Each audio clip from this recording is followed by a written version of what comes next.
Chapter 14. A Young Rajah. The moor was hidden in mist when the morning came, and the rain had not stopped pouring down. There could be no going out of doors. Martha was so busy that Mary had no opportunity of talking to her. But in the afternoon she asked her to come and sit with her in the nursery. She came, bringing the stocking she was always knitting when she was doing nothing else. "What's the matter with thee?" she asked as soon as they sat down. "Thou looks as if thou'd something to say." I have found out what the crying was," said Mary. Martha let her knitting drop on her knee and gazed at her with startled eyes. "Thou hasn't!" she exclaimed. "Never!" "I heard it in the night," Mary went on, "and I got up and I went to see where it came from. It was Colin. I found him." Martha's face became red with fright. "Ah, Miss Mary," she said, half crying, "thou shouldn't have done it. Thou shouldn't. That'll get me in trouble. I never told thee nothing about him, but that'll get me in trouble. I shall lose my place, and what'll Mother do?" "You won't lose your place," said Mary. "He was glad I came. We talked, and he said he was glad I came." "Was he?" cried Martha. "Art thou sure? Thou doesn't know what he's like when anything vexes him. He's a big lad, to cry like a baby, but when he's in a passion he'll fair scream just to frighten us. He knows us daren't call our souls our own." "He wasn't vexed," said Mary. "I asked him if I should go away, and he made me stay. He asked me questions, and I sat on a big footstool and talked to him about India and about the robin and gardens. He wouldn't let me go. He let me see his mother's picture. Before I left him, I sang him to sleep." Martha fairly gasped with amazement. "I can scarcely believe thee," she protested. "It's as if they'd walked straight into a lion's den. If he'd been like he is most times, he'd have thrown himself into one of his tantrums and roused the house. He won't let strangers look at him." "He let me look at him. I looked at him all the time, and he looked at me. We stared," said Mary. "I don't know what to do," cried agitated Martha. "If Mrs. Medlock finds out, she'll think I broke orders and told thee, and I shall be packed back to Mother." "He is not going to tell Mrs. Medlock anything about it yet. It's to be a sort of secret just at first," said Mary firmly, "and he says everybody is obliged to do as he pleases." "By, that's true enough, the bad lad," sighed Martha, wiping her forehead with her apron. "He says Mrs. Medlock must, and he wants me to come and talk to him every day, and you are to tell me when he wants me." "Me!" said Martha. "I shall lose my place. I shall for sure." "You can't if you are doing what he wants you to do and everybody is ordered to obey him," Mary argued. "Does that mean to say," cried Martha with wide-open eyes, "that he was nice to thee?" "I think he almost liked me," Mary answered. "Then thou must have bewitched him," decided Martha, drawing a long breath. "Do you mean magic?" inquired Mary. "I've heard about magic in India, but I can't make it. I just went into his room, and I was so surprised to see him, I stood and stared. And then he turned round and stared at me, and he thought I was a ghost or a dream, and I thought perhaps he was. And it was so queer being there alone together in the middle of the night and not knowing about each other. And we began to ask each other questions. And when I asked him if I must go away, he said I must not." "The world's coming to an end," gasped Martha. "What is the matter with him?" asked Mary. "Nobody knows for sure and certain," said Martha. "Mr. Craven went off his head like when he was born. The doctors thought he'd have to be put in an asylum. It was because Mrs. Craven died, like I told you. He wouldn't set eyes on the baby. He just raved and said it'd be another hunchback like him, and it'd better die." "Is Colin a hunchback?" Mary asked. "He didn't look like one." "He isn't yet," said Martha, "but he began all wrong. Mother said that there was enough trouble raging in the house to set any child wrong. They was afraid his back was weak, and they've always been taking care of it, keeping him lying down and not letting him walk. Once they made him wear a brace, but he fretted so he was downright ill.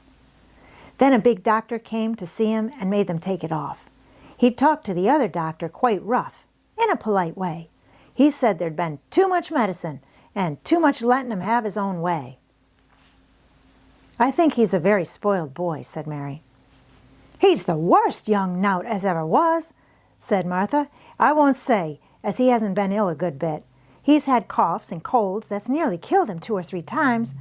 Once he had rheumatic fever, and once he had typhoid. Ugh! Mrs. Medlock did get a fright then. He'd been out of his head, and she was talking to the nurse, thinking he didn't know nothing, and she said, "He'll die this time, sure enough, and best thing for him and for everybody." And she looked at him, and there he was, with his big eyes open, staring at her as sensible as she was herself.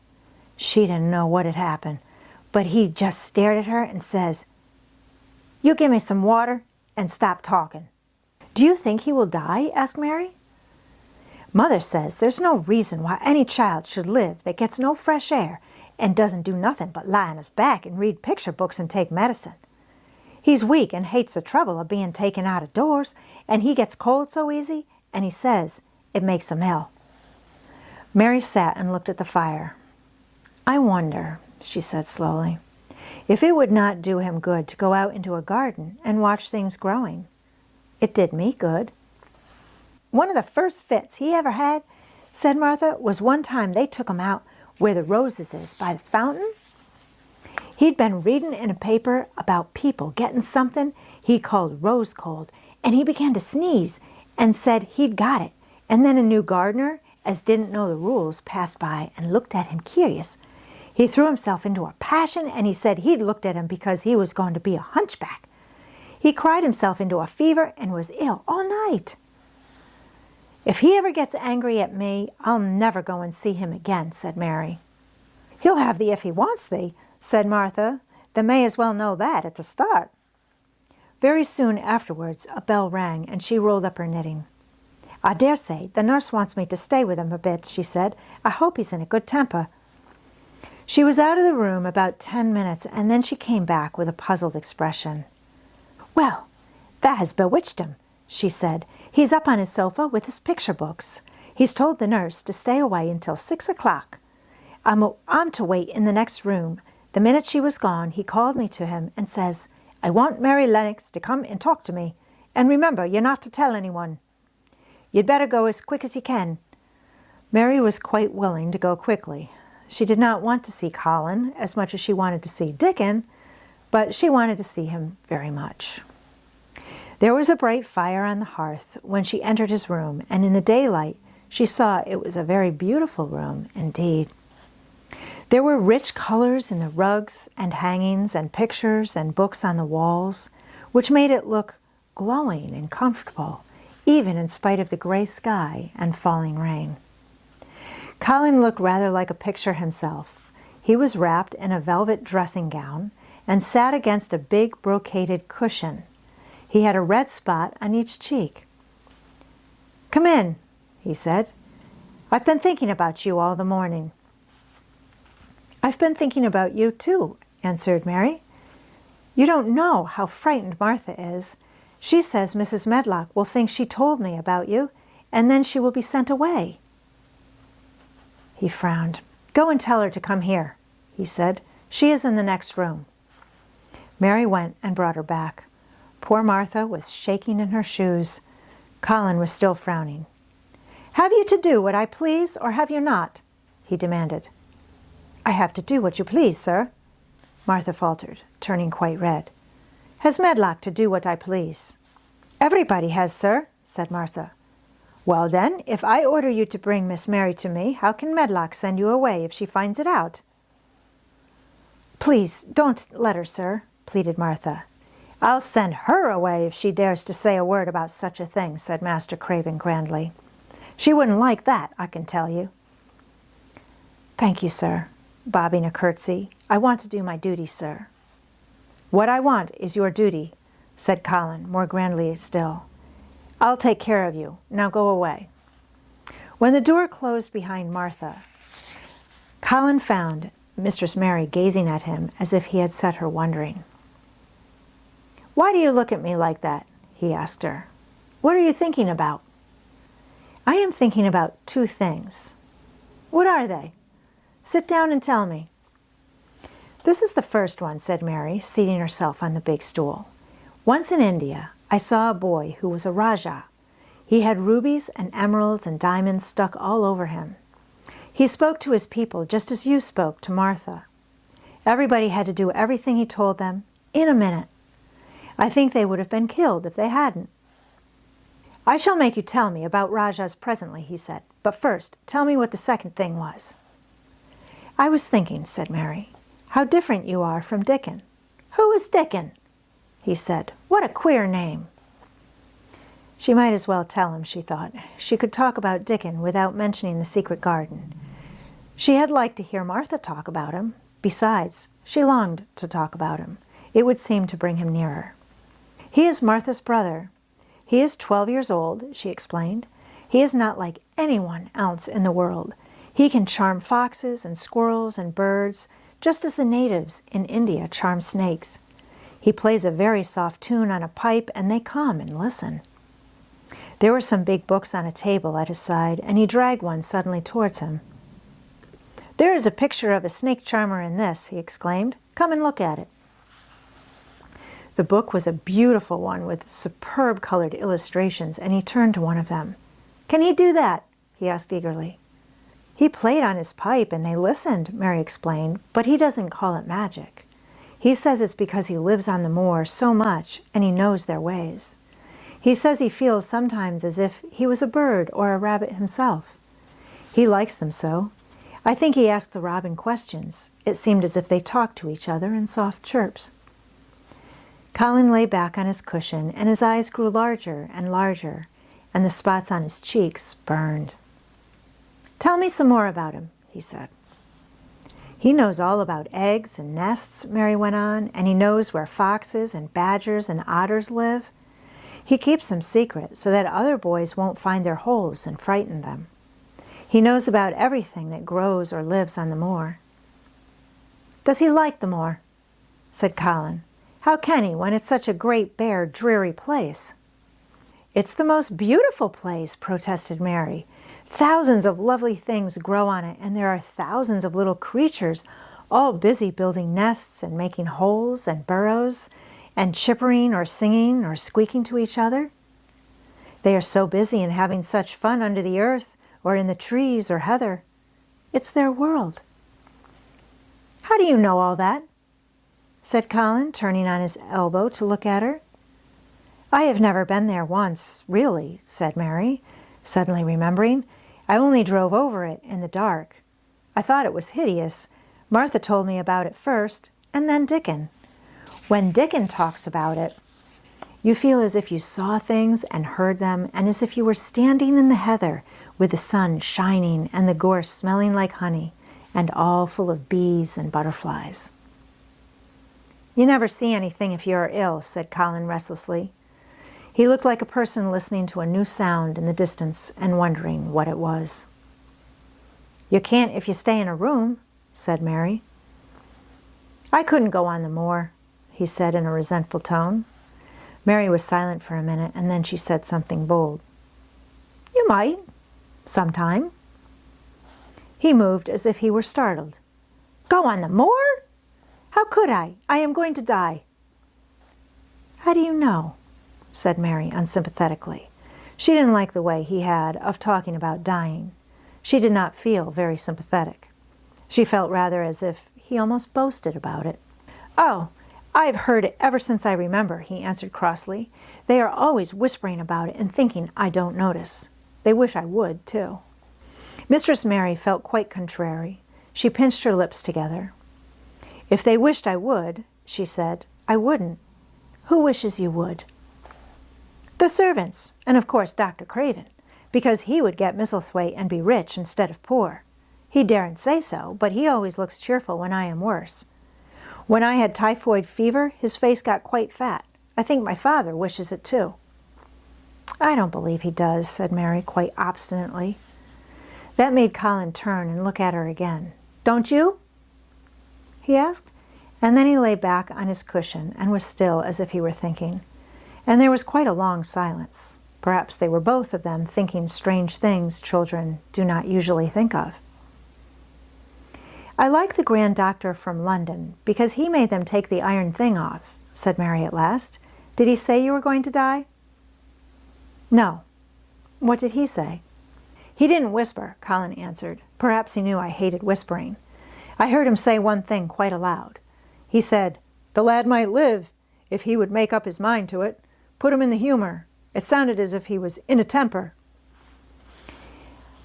"I'll tell you who would put you in the humor, perhaps," said Mary, reflecting. She felt as if she would like this thing to be settled one way or the other. "I believe Dickon would. He is always talking about live things. He never talks about dead things or things that are ill. He's always looking up in the sky to watch birds flying or looking down at the earth to see something growing. He has such round blue eyes, and they are so wide open with looking about.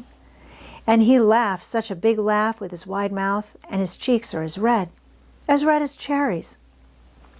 She pulled her stool nearer to the sofa, and her expression quite changed at the remembrance of the wide, curving mouth and wide, open eyes. "See here," she said, "don't let us talk about dying. I don't like it. Let us talk about living. Let us talk and talk about Dickon. And then we will look at your pictures." It was the best thing she could have said.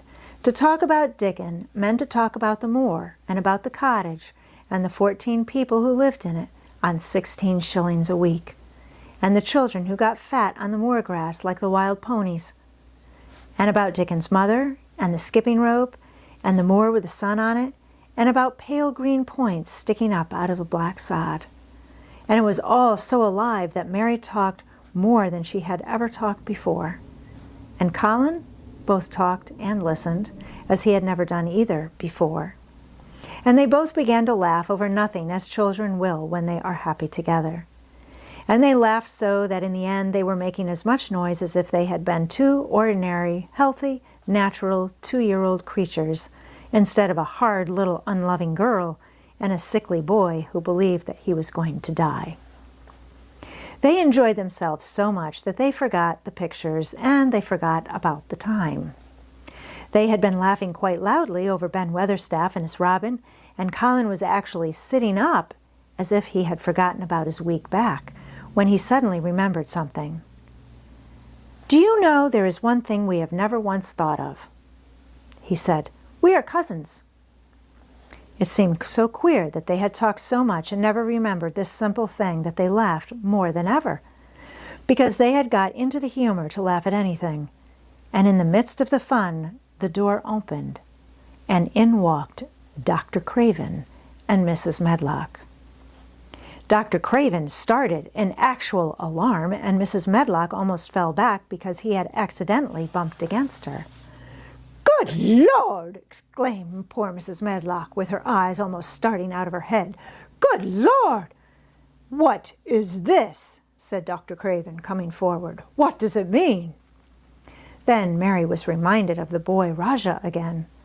Colin answered as if neither the doctor's alarm nor Mrs. Medlock's terror were of the slightest consequence.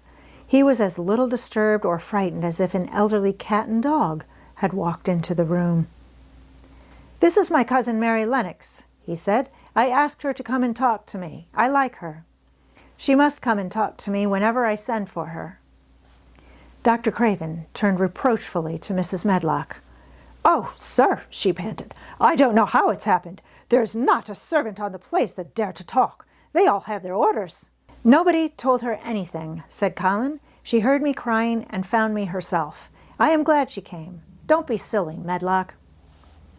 Mary saw that Dr. Craven did not look pleased, but it was quite plain that he dare not oppose his patient. He sat down by Colin and felt his pulse. "I am afraid there has been too much excitement. Excitement is not good for you, my boy," he said. "I should be excited if she kept away," answered Colin, his eyes beginning to look dangerously sparkling.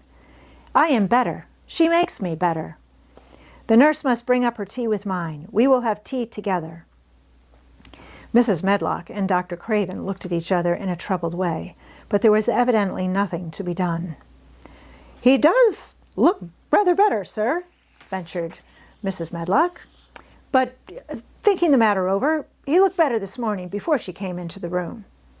She came into the room last night. She stayed with me a long time. She sang a Hindustani song to me, and it made me go to sleep," said Colin. "I was better when I wakened up. I wanted my breakfast. I want my tea now. Tell nurse, Medlock." Dr. Craven did not stay very long. He talked to the nurse for a few minutes when she came into the room and said a few words of warning to Colin. He must not talk too much. He must not forget that he was ill. He must not forget that he was very easily tired. Mary thought that there seemed to be a number of uncomfortable things he was not to forget. Colin looked fretful and kept his strange black-lashed eyes fixed on Dr. Craven's face. "I want to forget it," he said at last. "She makes me forget it. That is why I want her." Dr. Craven did not look happy when he left the room. He gave a puzzled glance at the little girl sitting on the large stool. She had become a stiff, silent child again as soon as he entered, and he could not see what the attraction was. The boy actually did look brighter, however, and he sighed rather heavily as he went down the corridor. "They are always wanting me to eat things when I don't want to," said Colin, as the nurse brought in the tea and put it on the table by the sofa. "Now, if you'll eat, I will. Those muffins look so nice and hot. Tell me about Rajah's."